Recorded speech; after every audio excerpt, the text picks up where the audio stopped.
온타리오 주 내에서 부동산 중개를 통해서 그 오퍼 매매 계약서를 쓰실 때는 그 온타리오 부동산 협회에서 정해놓은 그 오퍼 양식대로 쓰는 것이 보통입니다. 계약을 맺으신 다음에 클로징까지 보통 적게는 뭐 한 달에서 6개월 정도 기간이 소요가 되는데, 그 기간이 지나면서 그 집을 산 바이어 입장으로서는 계약 당시의 그 상태 그대로를 자신이 이사 들어가는, 키 받고 이사가는 그때에 그대로 보존이 돼야 된다는 것을 기대하는 것입니다. 물론 이제 시간이 좀 지나면은 자연적으로 예를 들어서 벽에 페인트가 좀 색이 바랜다든지 뭐 이런 소위 이제 노멀 웨어 테어는 제외적으로 한다는 것이 또 명시가 되어 있습니다. 집을 살 때 대부분 클로징 하기 전에 매매 계약서에 반드시 명시를 해야 되는 것이, 바이어가 집을 매매 계약한 후에 클로징 전까지 한 2번이나 3번 정도 방문을 한다라고 써 있습니다. 물론 자신의 중개인, 바이어 중개인과 같이 가서 보는 것이죠. 근데 이때 가서 볼 때 그 방문의 목적이 가서 다시 한번 집에 어떤 무슨 문제들이 있어서 가전제품을 다시 한번 작동해 본다든지, 아니면 전기도 한번 이렇게 다시 이런 게 쓸 수도 있지만 대부분은 그런 목적이 아니고 가서 그냥 육안으로 비주얼 인스펙션을 하는 경우가 대부분입니다. 2번 정도는 꼭 하시는 게 좋은데, 특히 마지막 한 번은 클로징 하기 임박해서 하루나 이틀 전에 가셔서 어떤 그동안에 없었던 문제가 혹시 발생하지 않았는지, 예를 들어서 이런 것이 있습니다. 이사를 나가시면서 전 주인이 그 짐을 옮기다가 그 이삿짐 센터에서 실수를 해서 벽에 구멍을 뚫어 놓는다든지, 심한 경우에는 제 손님의 그런 경우가 있었는데, 이사를 미리 나가셔서 그 겨울에 이사를 나가셨는데 히팅 온도를 많이 낮춰놨습니다. 결과적으로 그 그 파이프가 동파가 돼서 지하에 물이 발목까지 찼던 경우가 있었습니다. 만약에 이렇게 지하에 물이 차가지고 뭐 간단히 수리할 사안이 아니고 약 2만 불 정도의 데미지가 났다. 그럴 경우에 과연 그거를 근거로 해서 사는 사람은 나는 집을 안 사겠다, 클로징 절차를 안 밟고 계약을 파기하겠다 하는 권리가 있느냐 하면 그렇지가 않습니다.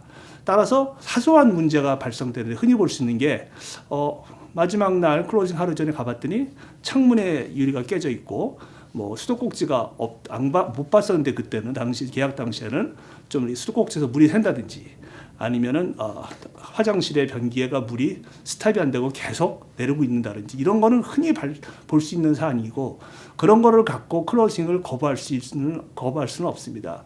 거부하기 위해서는 집 상당 부분이 불이 났다든지 등의 어떤 그 significant material 그 체인지 팩트가 있어야만 파기가 가능하고, 그렇지 않을 경우에는 파기할 수가 없습니다. 뭐 예를 들어서 집이 불이 났을 경우에는 사는 사람은 집이 불이 났을 때 자기가 그 집 사는 거를 더 이상 파기한다든지, 아니면은 그 보험에서 보험료를 받아서 그 돈으로 다시 집을 지을 수 있는 2가지 선택을 하실 수는 있습니다. 사실 이런 일이 일어나면은 집 사는 사람으로서는 상당히 당황할 수밖에 없습니다.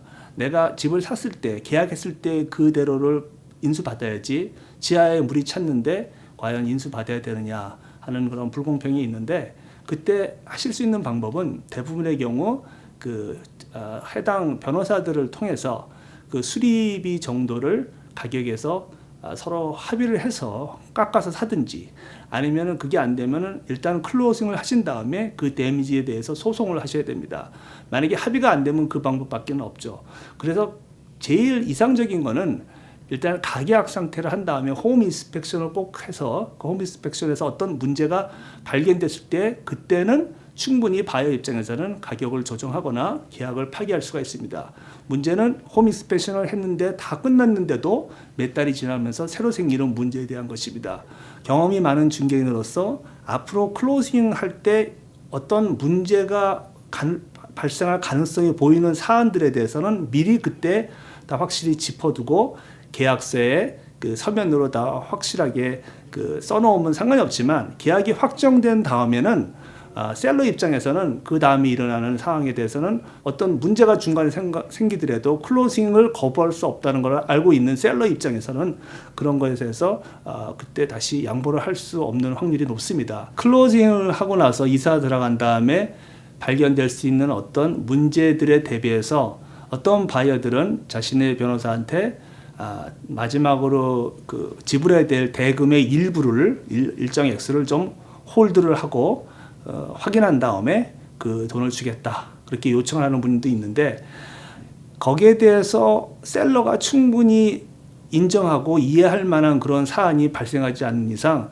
그렇게 해서 홀드할 수 있는 경우는 거의 드물다고 보겠습니다. 중개인뿐 아니라 바이어가 모든 할 수 있는 말씀드린 대로 모든 조치를 했는데도 불구하고 만약에 클로징 한 다음에 어떤 데미지나 손해 부분이 발생했을 경우에는 변호사를 통해서 소송을 하는 방법도 있지만 그 소액 재판, Small Claims Court 그 배상 한도액이 2만 5천까지 배상이 되는데 그 소액 재판을 이용하셔서 소송을 할 수 있습니다. 만약에 내가 손해배상하는 액수가 3만 불인데 2만 5천 불이 한도이기 때문에, 물론 3만 불을 다 이긴다는 보장이 없기 때문에 그 정도 수준에서는 소액 재판, 그 스몰 클레임스 코트를 통해서 그 소송을 하실 수도 있고, 또 정식 변호사가 아닌 이런 소액 재판을 전문으로 담당하는 그 패럴리갈이라는 분들이 있습니다. 그런 분들을 사용하시게 되면은 비용도 저렴하고 그 절차가 좀 비교적 그 간단한 그 소액 재판 절차를 통해서